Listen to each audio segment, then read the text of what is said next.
Welcome to day 13 on out of 24 stories. Now, just before we start, I'd like to just let you know that this isn't a Christmas story, but I thought I'd make my own one up.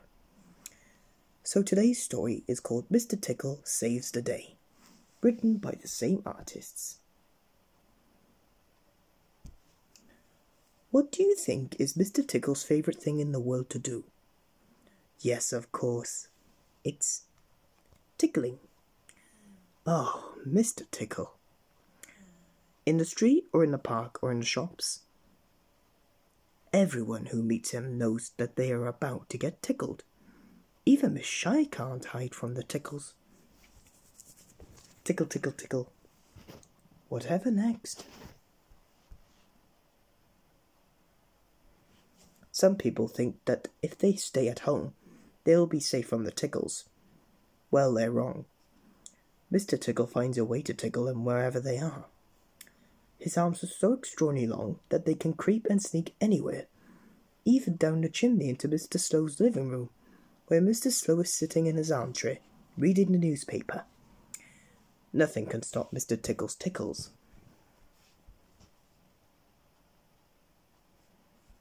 After a while, people have had enough of this.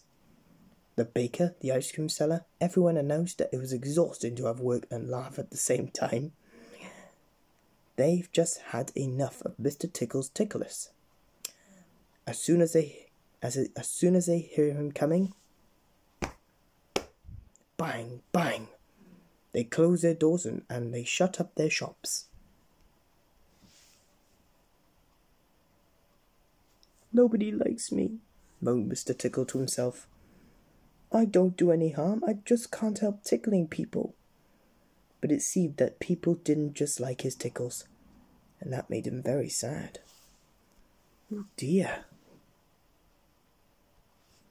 Boing, boing, boing. Not far away, a little girl was bouncing a ball that her grandmother had given her. Higher, higher, she cried as she laughed and played. The ball bounced higher and higher into the blue sky, and got stuck in the branches of a tall tree. Oh, what should I do? Cried the little girl. Don't worry, I'll help, said Mr. Small, who had heard her cries. Mr. Small climbed such a tall tree? But somehow or other, by hopping from branch to branch, Mr. Small managed to reach the ball. He threw it down. Suddenly the ground seemed very far away to Mr. Small. Mr. Small began to feel dizzy. He held on tight to the branch and tried not to look down. The ball had been rescued, but now Mr. Small was well and truly stuck up the tree. Don't worry, I'll help, said Mr. Bounce, who was passing by. I'll bounce myself up into the tree and help you down. Bounce, bounce, bounce. Mr. Bounce bounced higher and higher and higher. But no matter how hard he tried, he couldn't bounce high enough. Poor Mr. Small was still stuck up in the tree. Don't worry, I'll help, said little Miss Magic. She raised her magic wand, and suddenly the tree was covered in sweets. Oops. Thank you for the sweets, said an unhappy Mr. Small, but I'm still stuck in this tree. Don't worry, I'll help, said Mr. Strong, and using all his strength he began to pull the tree right out to the ground. Stop, stop, cried poor Mr. Small. I'm going to fall. By now a crowd had gathered around the bottom of Mr. Small's tree.